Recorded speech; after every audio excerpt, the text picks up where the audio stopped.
Oscar goes to...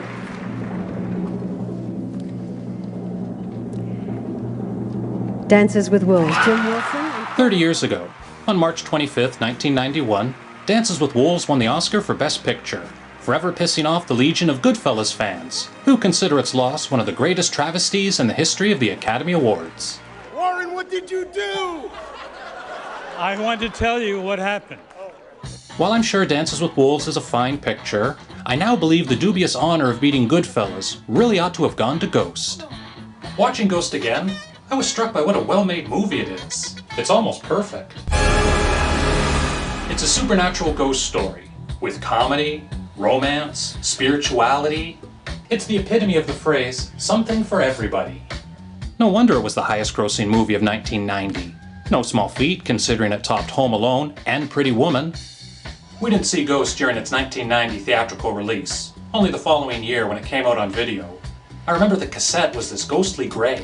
It was cool the way the occasional movie would have a different colored case, like Hunt for Red October.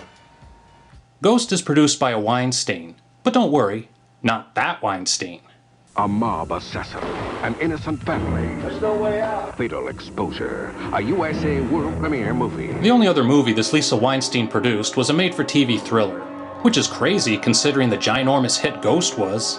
What, was she so busy wiping her ass with $100 bills that she retired? There's almost nothing on her IMDb page. I can hardly find anything about her online. It's like she's a ghost. In the opening scene, we meet our three musketeers. Patrick Swayze, Demi Moore, and some other guy, who's such a good friend he's helping Patrick and Demi renovate some dusty old loft they're moving into. Even with all the dust and cancer-causing asbestos flying around, Patrick is the only one wearing a mask. By day, Sam and his buddy are hotshot bankers. I mean, what am I supposed to say? I mean, I can't very well tell him my Swedish pom-pom girl joke, you know? I really appreciate the laid-back pace of the first part of the movie. It's not in any hurry to start the plot. Instead, it concentrates on a series of day-in-the-life scenes, creating a rich world, while dropping in all the little things that will be important later on. In a quicker-paced movie, these moments, like Sam giving his friend his secret passcode, would stand out as something significant to the plot. Discretion, right? But here we've got so many details, from the Kobayashi businessmen to the Swedish pom-pom girls joke, that it feels natural. Discretion, right? During one of their last happy moments together, there's a great reveal where we see the scene has been shot in the reflection of the mirror.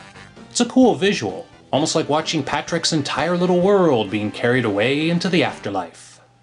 It's also like the Phantom Zone in Superman. You will lie down before me, Jarrell! As Patrick and Demi are walking through the dangerous streets of New York, they're set upon by a mugger. During the struggle, Demi just stands there screaming, instead of doing anything to help. Even at this point, when Patrick momentarily gets the upper hand, she doesn't do shit to help pin the mugger's arm. I thought she loved this guy. I wonder if Demi Moore was frustrated by her character's uselessness. Did she argue with the director, saying, "In real life I wouldn't just stand there," and he told her, "Ah, geez, lady, what the hell's the difference?" Okay, one more time.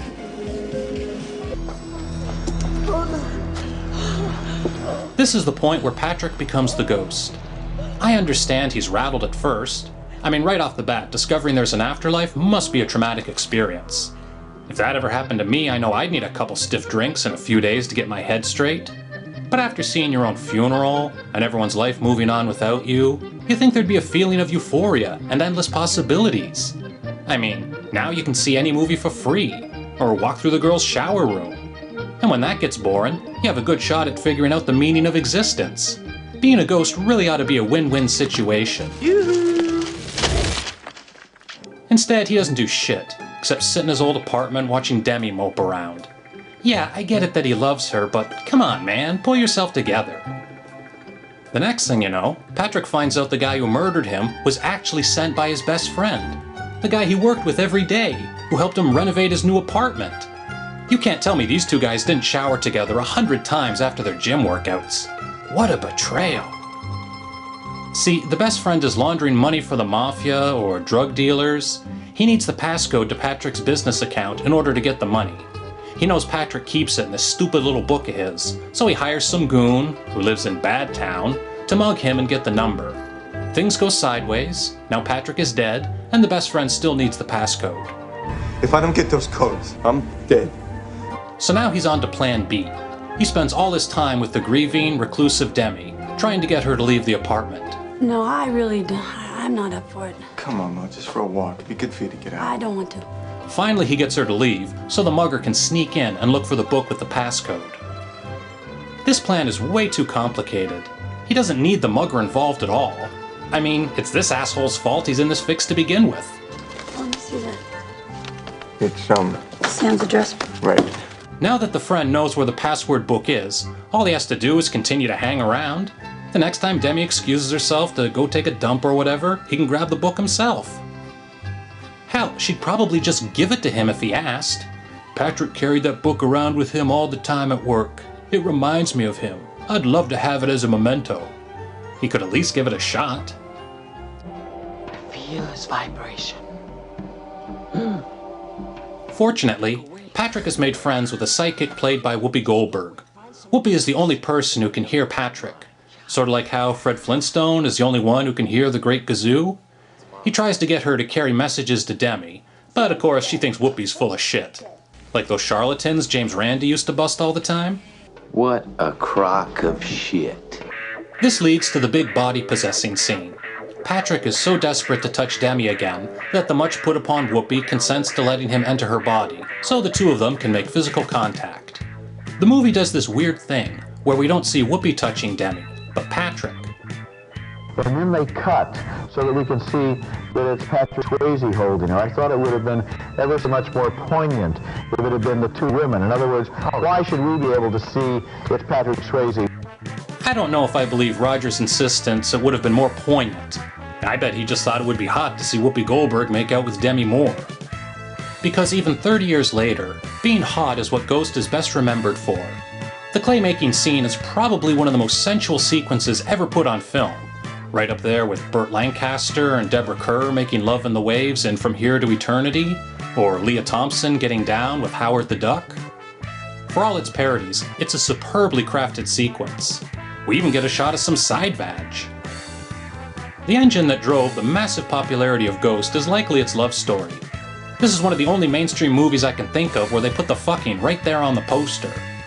Rated PG-13. Now playing at theaters everywhere. Really surprised it's got a PG-13 rating. I mean, there's a lot of cussing, including the F word. Well, fuck you! A gruesome bloody death that's as graphic as anything in a Friday the 13th movie. And it's incredible that a movie this successful got no sequel, no Whoopi Goldberg character spin-off, not even a TV series. Even Toxic Avenger got a fucking Saturday morning cartoon show. Wow! Toxic Crusaders! Toxic Crusaders! Toxic! But it did get a Broadway play, Ghost the Musical. I missed the musical when it played in New York, but thankfully, someone in the balcony recorded a bootleg video of the entire play and uploaded it to YouTube. My favorite part is the end of Act 1, when the house lights come on, and his hand immediately comes fumbling into frame to hide the camera.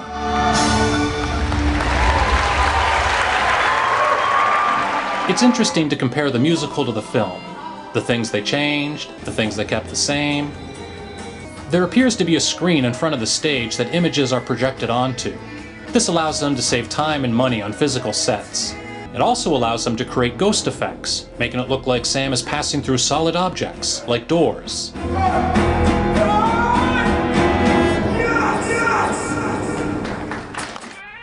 In the movie, Sam likes his old chair. This chair is ugly. So? And it doesn't go with anything. Goes with me. For some reason, the play changes it to a pinup poster of a sexy lady. What are you talking about? I love this poster. It's vintage. Babe, it doesn't go with anything. It goes with me. Him having a favorite chair is relatable and enduring. The poster makes him seem like a dope. What is he, 13 years old? See, when after he's dead, her looking at his favorite chair, empty now, would be poignant. Her throwing away his sexy poster reads more like, ugh, been wanting to get rid of this stupid thing for ages. At least one good thing came out of Sam's murder.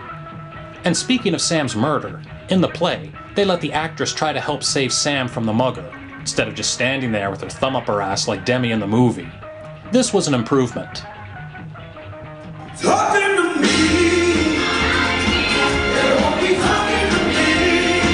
Oda Mae Brown gets a big Vegas-style musical number, imagining what she'll do with all the money Sam gets her to steal from his ex-best friend. You know, she got taken for granted, especially in the movie. He caused her so much stress. Because of him, the police are investigating her ass, her business is ruined, her apartment got shot up, she risked going to prison by defrauding a bank, and then he makes her give the money away to a bunch of nuns? I never said you were gonna get the money. I know you don't think I'm giving this $4 million to a bunch of nuns. Seriously? He couldn't give her a little something, you know, for the effort? And the Oscar goes to Whoopi Goldberg. At least Whoopi won the Academy Award for Ghost, beating Lorraine Bracco for Goodfellas. But I've never heard any of those Goodfellas weirdos complaining about that one. Okay, one more time.